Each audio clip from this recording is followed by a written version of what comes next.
नमस्कार। श्री राधा वल्लभ अकेडमी में आपका स्वागत है।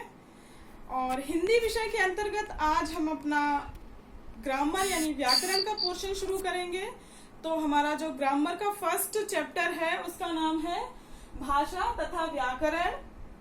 तो आपने देखा होगा कि जैसे कोई रेलवे स्टेशन पर आप जाते हैं टिकट बुक कराने के लिए, तो फिर आपको क्या करना होता है, या तो बोलकर आप टिकट मांगते हैं या फिर कोई फॉर्म जो आपको मिलता है वो भर कर देते हैं तो टिकट मिलता है। इसी तरह से आप कहीं पिक्चर देखने के लिए जाते हैं तो भी आपको वहां से टिकट मिलता है, या आप परीक्षा हॉल में जाते हैं और वहां पर जाकर जब एग्जाम देते हैं, प्रश्नों के उत्तर लिखते हैं, या कक्षा अध्यापिका आपसे कुछ लिखवाती है तो आप उसको लिखित में देते हैं, या फिर वो आपसे कुछ पूछती है तो आप अपने भावों या विचारों को व्यक्त करते हैं, या फिर आप घर में माँ से खाना मांग रहे हैं, दादा दादी से बात कर रहे हैं, अपने दोस्तों से बात करते हैं, फोन पर करते हैं, तो ये जो कुछ भी है ये सब क्या है, भाषा है। तो मैं थोड़ा सा आपको भाषा की परिभाषा बता दूं, फिर उसके बाद में हम थोड़ा सा आगे बढ़ेंगे। तो भाषा की परिभाषा क्या है? जिस साधन द्वारा हम अपने विचारों या भावों को प्रकट करते हैं तथा दूसरों के भावों या विचारों को समझते हैं, भाषा कहते हैं। तो ये हमें इससे क्या पता चलता है कि हमारे अंदर जो भाव है या हमारी जो फीलिंग्स है उसके बारे में हम या तो दूसरों को बताते हैं या दूसरों से सुनते हैं, या फिर हम किसी को लिखकर बताते हैं या कोई हमें लिखकर खुद बताता है। यानी जो एक्सचेंज करते हैं दूसरे से, आदान प्रदान का जो माध्यम है वो क्या कहलाता है? भाषा कहलाता है। भाषा के कितने रूप होते हैं? भाषा के दो रूप होते हैं, एक लिखित होता है और एक मौखिक होता है। लिखित रूप वह है जिसमें आप अपने जैसे पिताजी को लेटर लिखते हैं या फिर दोस्तों से गपशप करते हैं व्हाट्सएप पे, तो आप क्या करते हैं, व्हाट्सएप पे मैसेज टाइप करके लिखकर भेजते हैं, और या फिर एग्जाम हॉल में बैठकर एग्जाम देते हैं, मैडम आपकी जो क्वेश्चन आंसर करने के लिए देती है, कुछ भी वर्क जो आपको लिखने के लिए देती है, वो भाषा का कौन सा रूप है? वो भाषा का लिखित रूप है। और मौखिक रूप कौन सा है? लाइक जैसे आप कोई नेता भाषण दे रहा है तो आप उसको सुन रहे हैं, या आप खुद डिबेट प्रतियोगिता में भाग लेने जाते हैं, या स्टेज पर जाकर गाना वगैरह गाते हैं, तो वो हमारा भाषा का कौन सा रूप है?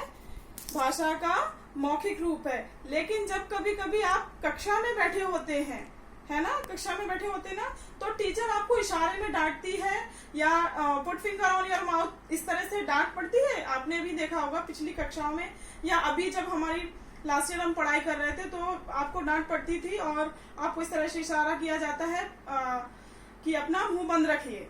तो वो भाषा का कौन सा रूप है? वो भाषा का सांकेतिक रूप है। जब आप बड़ी कक्षाओं में आएंगे तब इसके बारे में पढ़ेंगे। और अभी हमने जान लिया कि भाषा की परिभाषा क्या होती है और भाषा के रूप या भेद कितने होते हैं। तो बता दिया आपको, भाषा के दो रूप है, लिखित और मौखिक।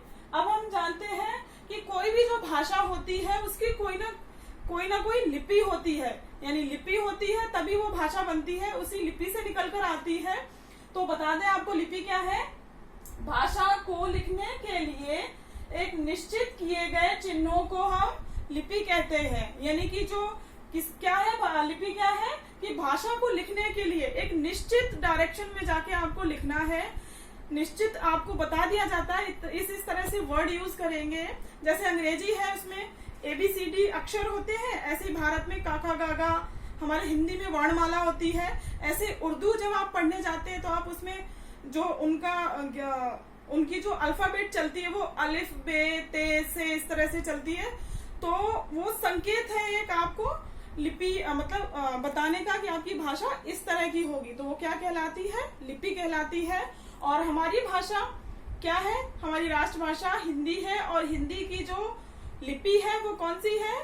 देवनागरी है। देवनागरी लिपि से ही हमारी हिंदी भाषा निकली हुई है। तो यहाँ तक हमने जान लिया कि लिपि क्या होती है। अब हम थोड़ा सा जानते हैं व्याकरण क्या है। व्याकरण वह शास्त्र है जो हमें भाषा के शुद्ध रूप का ज्ञान कराता है। यानी कि भाषा तो आप लिख लेते हैं, मतलब भाषा मौखिक हुई या फिर आपका लिखित हो जाए या फिर सांकेतिक भाषा हो, लेकिन वो प्रॉपर तरीके से कैसे होगी इसका ज्ञान हमें व्याकरण के द्वारा ही मिलता है। बच्चों जैसे आप जब छोटे होते हैं तो आप यूज नहीं कर पाते हैं। जब जो 1.5-2 साल का बच्चा होता है वो माँ खाना इतना ही बोल पाता है, बस ये नहीं कहता कि मुझे चाहिए या मैं आपको दे दूं, इस तरह का वर्ड तो यूज नहीं करता ना। या फिर आप कहीं जाते हैं, कोई साउथ का नॉर्थ में आता है तो आपने देखा होगा उसका लैंग्वेज किस तरह का, मैं खाता मैं बैठता हूँ। तो वो जो मिस्टेक है, वो जो गलती है, उसका रूप जो सही करने के लिए हम जिसका इस्तेमाल करते हैं वो क्या कहलाती है, वो व्याकरण है। अंग्रेजी में जब आप पढ़ते हैं तो वो नाउन प्रोनाउन, फिर आपके एडजेक्टिव वर्ब वगैरह ये सब आते हैं। और व्याकरण जब हम हिंदी में पढ़ेंगे तो संज्ञा, सर्वनाम, इस तरह की जो चीजें इस्तेमाल करी जाती हैं वो किस में आती है, व्याकरण में आती है। तो मुझे लगता है कि आप लोगों को आज हमारा ये भाषा तथा व्याकरण चैप्टर समझ में आ गया होगा। फिर अगला जो हमारा टॉपिक होगा उसके बारे में फिर हम पढ़ेंगे। तो इसके साथ ये कक्षा समाप्त करते हैं। नमस्कार।